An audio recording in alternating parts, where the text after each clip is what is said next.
अनेकांना सतत थुंकण्याची किंवा पिचकारी मारण्याची सवय असते। थुंकीमुक्त शहर करण्यासाठी प्रशासन आणि स्वयंसेवी संस्थांनी कितीही प्रयत्न केले तरी थुंकी बहादरांची संख्या कमी होत नाही।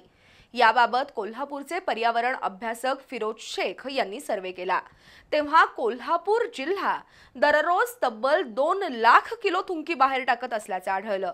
सन 2021 सालची जिल्ह्याची लोकसंख्या 41,70,034 इतकी आहे। प्रत्येक नागरिक रोज सुमारे 100 ग्रॅम थुंकी बाहेर टाकतो असं गृहीत धरलं तर 2 लाख किलो थुंकी दररोज बाहेरच्या वातावरणात पडतीये। कोल्हापुरात मावा खाणाऱ्यांचं आणि चुळा भरणाऱ्यांचं प्रमाण लक्षात घेतलं तर हा आकडा आणखीन वाढण्याची शक्यता आहे। याबाबत सर्वांनीच गंभीरपणे विचार करण्याची गरज आहे।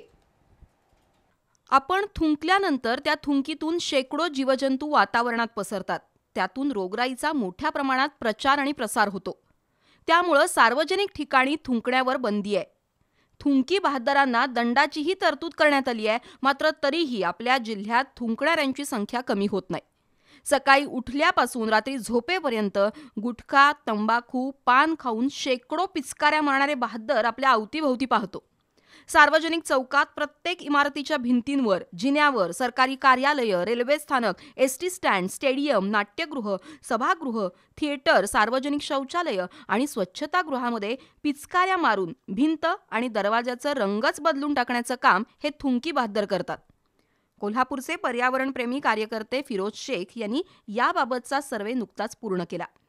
तेव्हा कोल्हापूर जिल्हा दररोज तब्बल 2 लाख किलो थुंकी बाहेर टाकताना आढळलाय। जिल्ह्यातील प्रत्येक नागरिक रोज सुमारे सरासरी 100 ग्रॅम थुंकी बाहेर टाकतो असं गृहीत धरल्यास 2 लाख किलो थुंकी दररोज बाहेरच्या वातावरणात पडतीये। त्याशिवाय कोल्हापुरात मावा, गुटखा किंवा पान खाऊन चुळा भरणाऱ्यांचं प्रमाण बघितल्यास हा आकडा आणखी वाढू शकतो। रस्त्यावर थुंकल्यानंतर त्या थुंकीत असलेले लाखो जीवाणू हवेबरोबर वातावरणात पसरतात आणि श्वासाबाटे इतरांच्या शरीरात जाऊन त्यांना विविध प्रकारच्या गंभीर व्याधी जडू शकतात। याचं भानच या थुंकी बहादरांना नसतं। त्यामुळे साथीचे आजार आणि संसर्गजन्य आजार पसरवायला थुंकी बहादर कारणीभूत आहेत हे लक्षात घेतलं पाहिजे।